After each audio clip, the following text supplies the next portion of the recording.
I'm here with John Tyson. John Tyson and I go way back. We go clear back to the 2002 Winter Olympics.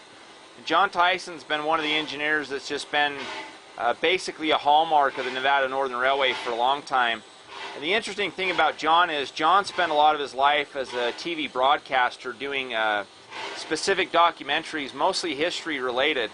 So it's always fun to get to sit down and talk to John for just a few minutes. But John, while we're sitting here on the locomotive today, give us one of the reasons why you enjoy coming here for a historical reason as much as anything. The main reason, all this is original. It's like they walked off in 1925 to have lunch and never came back. This engine, number 93, is, along with 81 and 40, were original equipment to this railroad back at the turn of the century. And to think that 103 years later, engine number 93 is still running and still doing its job. It says a lot for American ingenuity and American, in the Industrial Revolution and American pride. Yeah. That's part of it. It is really unique. You know, John, today while we were bringing the locomotive over, I talked about the individual personalities of the locomotives. And I know that you've operated a number of locomotives both here in Nevada and over in Utah. But we're on the 93 today. Tell us a little bit about the personality of the 93 and what you find unique about this locomotive. What's really unique about this engine is she was built for brute strength. She has the power reverse, and essentially this engine is on chains from the time she first arrived on the property in 1909. She was designed to haul ore cars, and she weighs 90 ton, and she can just about pull anything we put behind her. But the thing about this engine is you don't have to be intimidated by her size. You know, these engines are all essentially alike. But when you got this engine hooked up right, and she's going up that mountain with these 5 cars behind us, she broadcasts a rhythm that tells you that she's smiling and that she's happy. And if she's not happy, she'll let you know about it. And so they are truly unique because they're so original and because there are very few of us left that know how to run these things. Yeah, it is unique, isn't it? You ought to know. What, that it's unique or that there's only a few of them left around? Well, you know, a little of both. You know, and there's only a few characters like John Tyson out there. John, you talked about broadcasting for a minute. One of the fun things about the 2002 Winter Olympics was you got to play a double role at the Olympics. You were a locomotive engineer, you were there with the Nevada Northern Railway, but you were also there as a broadcaster. That's right. Give us one of your favorite experiences from that 2002 Winter Olympics. I think, well, from looking at both sides, the broadcasting was when we did a story about we had to replace a grate in 93. Yeah. And that was one of those things where everybody had to come together exactly at the same time to put that engine back in service. And that was a good example of what you can do when you have the kind of teamwork and the resolve to get something done because you had no choice. Yeah. So from the broadcasting perspective, that was the best story that I think we did.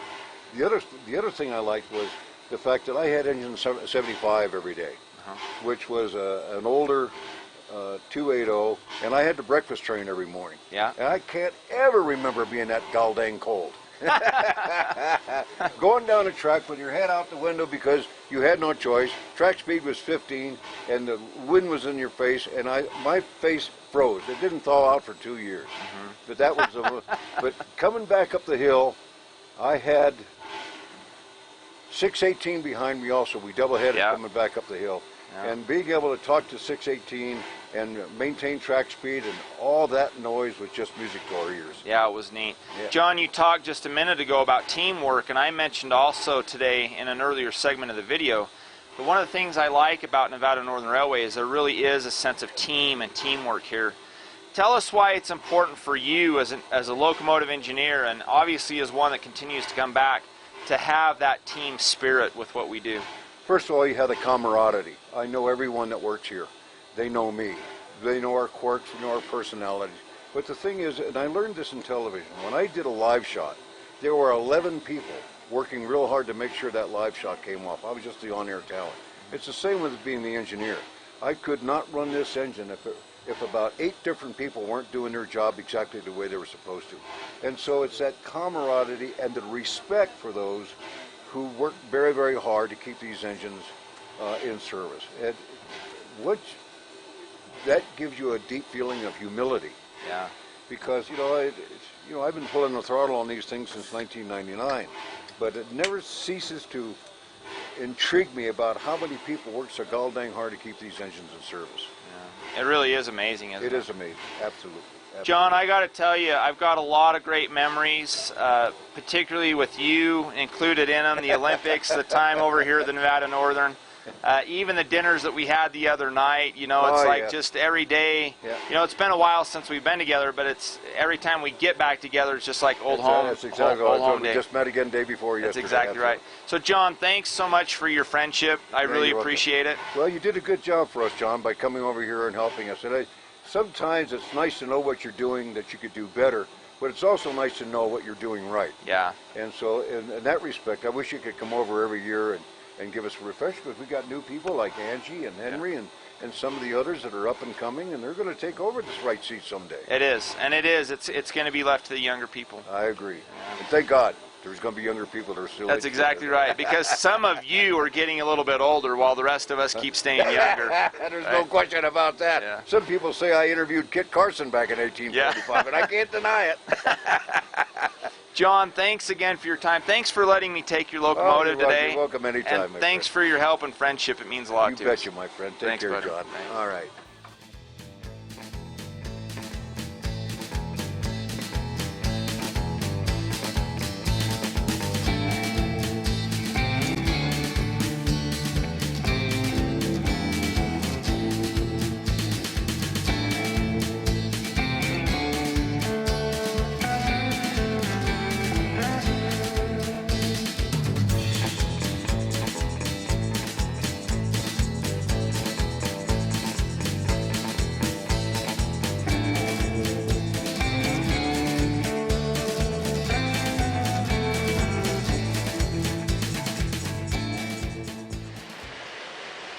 When we think of the best preserved historic railroads in the United States, oftentimes we'll think about the East Broad Top in Pennsylvania, the Cumbres and Toltec in New Mexico and Colorado comes to mind.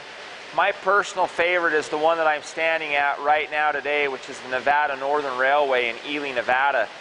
I've been coming here since I was a young man, maybe 12 years old, and it's been one of my favorite places in the whole world. And the reason it's one of my favorite places is not only is it a great safe haven for steam and the preservation of steam as it was back in the day, but it's also a preservation, a safe haven for some great historic diesel locomotives.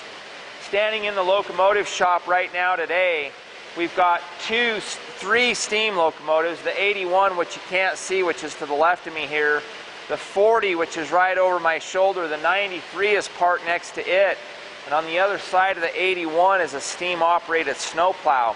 Not to mention the fact that today we're going to witness the operation of a steam crane that will lift a gondola car off of its wheels and put it back down on the ground. So the Nevada Northern Railway really is one of those places that was left one day by all of the workers. The tools were put down, they walked out of the shop and just never came back. And so much of it has been preserved today where you can see it exactly as it was 30, 40, 50, even 80 years ago and get that sense of what it was then and still feel that today. When I talk about the wide array of equipment that they have, not only is it the steam locomotives that you can come and see and witness and also drive if you want, but it's also the historic diesel locomotives that you can come and look at and photograph, but also see operate on a daily basis here at the Nevada Northern Railway. So we've been here for the last couple of days teaching some classes to the volunteers. One of the unique things about this operation is that 90% of the operation is run by volunteers. Because Ely is such a small city, these volunteers come from all over the nation and they dedicate weeks of their time to be here at the railway just to make sure that the locomotives operate, that they're restored, that they're maintained, and that they're taken care of. So we've been here for the last couple of days teaching some steam classes, some technical classes on how to maintain the locomotives, answer some questions that they just had about how things work generally. And now today, and for the next couple of days, we're going to go out and actually operate the locomotives. The 93 is one of my favorites, as the 93 spent a lot of time with us over in Heber for the 2002 Winter Olympics when we had the 618, the 75, the 93, and two coaches here from the Nevada Northern that went to Utah for the historic 2002 Winter Olympics.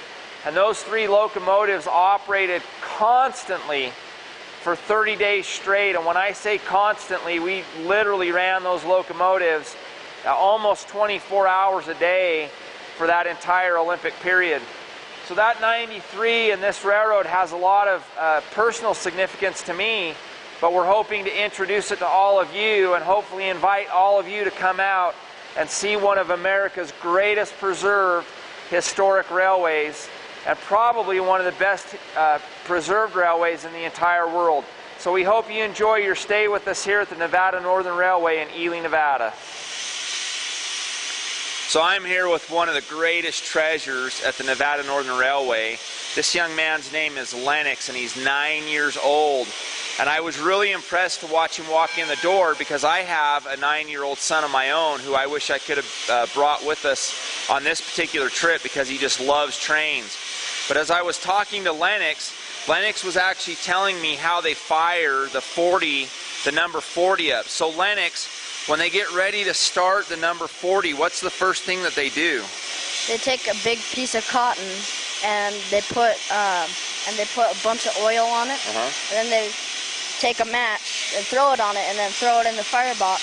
And they do that with 93 too. Really? They do it with both of them. And then what happens? That starts to burn a little bit, and then what do? And then they put coal on it and they let it burn. You know, they let it get, trying to think what it's called, but they let it, you know, start getting hotter and hotter, and then when they have enough steam, they'll back out and go switch and then come back to the train. Now Lennox, while the fire's burning and they're getting it ready, don't they go around and oil it or grease it and things like that? Yeah, they do. In between the wheels, there's these little triangle boxes, and we put, I think journal oil it is, in these rectangles, and it lubricates the wheels, so it has so it spins freely when the wheels move, and it lets them spin smooth, and we don't screech when we stop, you know. Wow, that's neat. Lennox, you've learned a lot, and we've had a nice discussion, but Lennox, tell me what you're going to be one day. Where are we going to find you in 10 years from now? Where are you going to be sitting? Well, maybe 10 years from now, I'll probably be a rear brakeman. Maybe next 10 years, maybe a conductor. And are we ever going to see you sitting up there in that engineer's seat, pulling that throttle and making it run? Maybe one day. You hope to, don't you? And is it okay to hope to be an engineer? Is that all right? Oh yeah, I can't wait to be up there, because I've already learned all the stuff that's up there, and I've already learned about all the stuff. I know I even shovel coal a couple times, and I break the coal and all that. So you're ready to be up there, aren't you? And you're all dressed, man. You got your overalls and your pocket watch and your hat.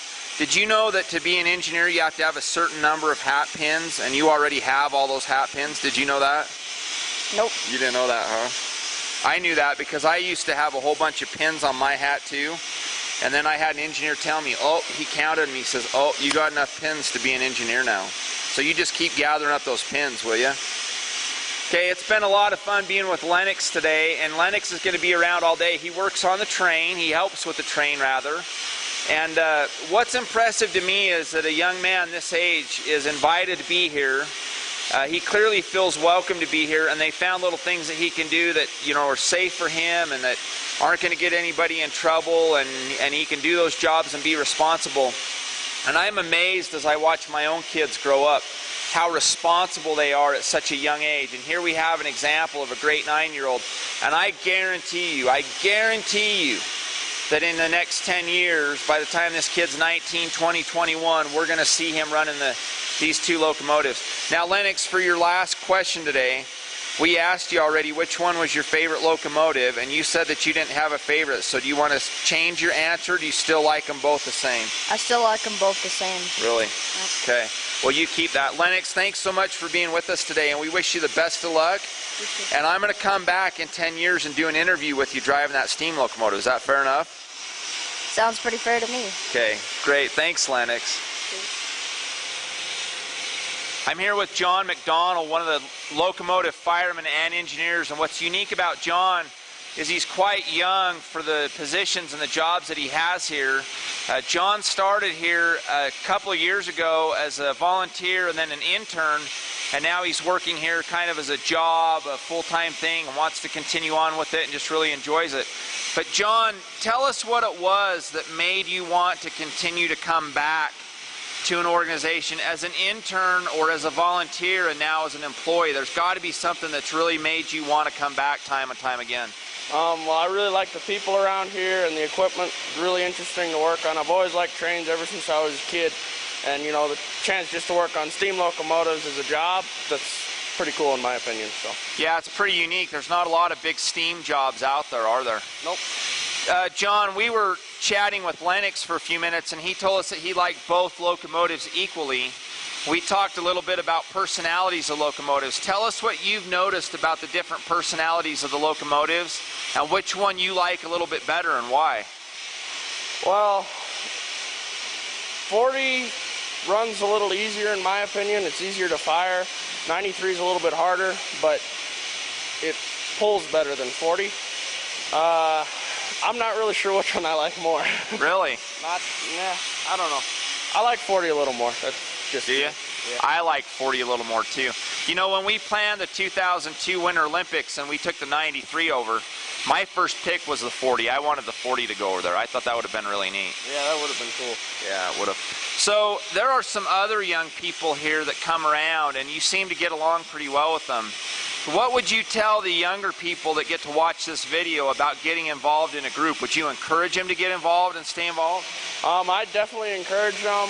I mean, it's something that we have to keep alive, and if you don't get the younger folk interested in it, it won't be around forever. And I've kind of learned that being around here and stuff. So I definitely encourage anybody who likes steam, you know, go after it. You know, John, I've noticed and I've watched the older guys interact with you, and you seem to fit in and that everybody's part of the team. That's a neat deal, isn't it? Yeah, I fit in pretty well. Everybody gets along great. It's a lot of fun. Yeah, that's great. John, thanks for all you're doing. You're doing a great job. It's been fun being here over the weekend with you and watching you and chatting with you. And we wish you the very best of luck and hope that you'll continue on with your love and passion for steam locomotives. So thanks a lot. Thank you. One of the things that I was trying to help the folks here yesterday with the locomotive is not necessarily how to operate the locomotive, because all of us can read a book on how to operate a locomotive. We can all come in and do it, and we all end up having our own unique way of doing it. But what I try to emphasize as I come out and work with these groups is, how do you build a relationship with the locomotive and really understand how it works and how it operates and how it feels? And one of the exercises we did yesterday was an exercise that tried to get each individual operator to feel the locomotive and understand what it was doing and actually build a relationship with it. Because again, we could sit here with the book and we could say, okay, open the throttle, close, release the brakes, put it in forward, put it in reverse, open cylinder cocks, close them, do whatever you want to do. But until you get out here and physically build a relationship with the locomotive, the bookwork is just bookwork. So my encouragement to all of you that may be looking at the video and that may be operators out there, I'm encouraging you to go out and try to build that relationship with the locomotive, because the more you can become basically united with it, the more you can become acquainted with the machine itself, the better an operator you'll become. I've noticed over the years that I've operated that every single locomotive that I've ever operated has its own unique personality one way or another. No two are ever the same, regardless of how big they are or how small they are, whether they're oil burners or coal burners. They all have their own unique style. They all have their own unique personality. I think one of the things that's important for operators to recognize and understand is, when you get on different locomotives, you've got to quickly adapt to or understand that each one of those locomotives is different.